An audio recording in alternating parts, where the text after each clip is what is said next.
Bacana. E com relação a outro ponto interessante também, aqui no Brasil, na hora de investir, com certeza tem muito mais oportunidades do que o mercado norte-americano também, né? Eu acredito que é um mercado que ele ainda não é tão eficiente quanto o norte-americano, né? Exato, é mal precificado, né? Não é tão eficiente. Exato. Tanto é que, pô, nos Estados Unidos, a gente está num período em que nunca estratégias de valor ficaram tanto tempo abaixo da média do mercado. Pode ver, o próprio Warren Buffett está há 10 anos, né, underperformando o mercado. No Brasil, no nosso backtest, inclusive na nossa aplicação da estratégia, isso não aconteceu.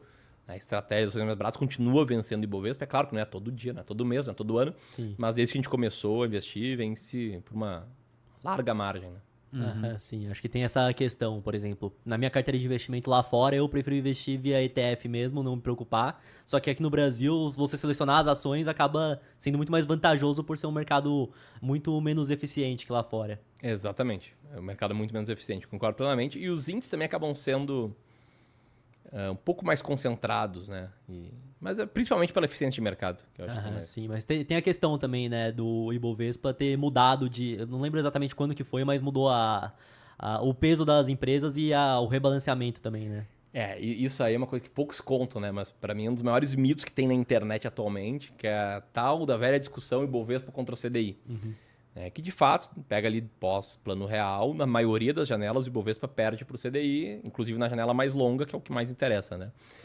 Só que o Ibovespa, ele até final de 2013, ele tinha uma regras de precificação, de peso de cada ação, de composição de carteira, que dava um peso muito grande para a liquidez. Então, quanto mais líquida era a ação, maior era o peso dela no Ibovespa e não tinha limite. Então, o que a gente viu? Final dos anos 90, Telebrás, né, estatal de telecomunicações.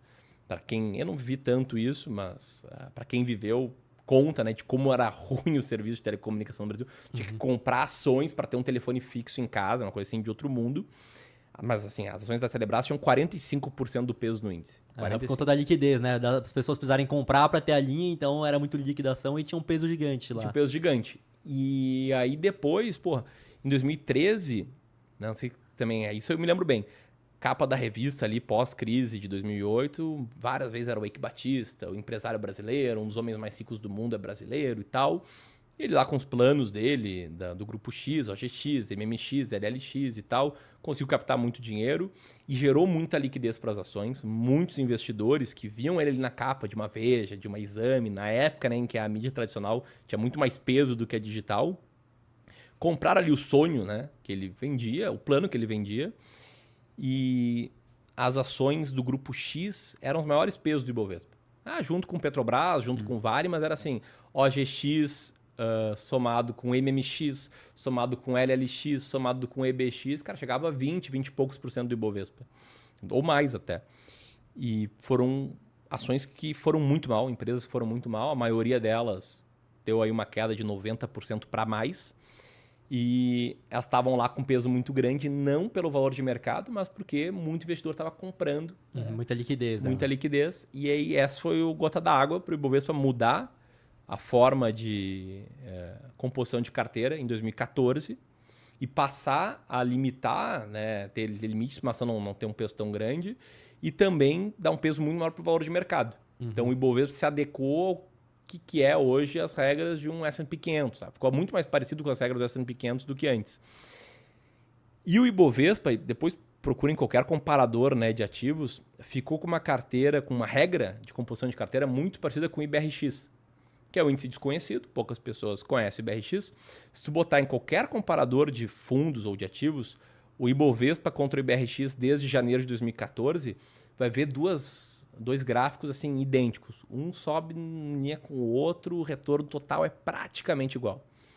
Isso 2014 até aqui, que é um sinal de que, cara, as regras ficaram muito parecidas e o Ibovespa foi igual ao IBRX. Só que o IBRX ele já tinha essas regras desde 96.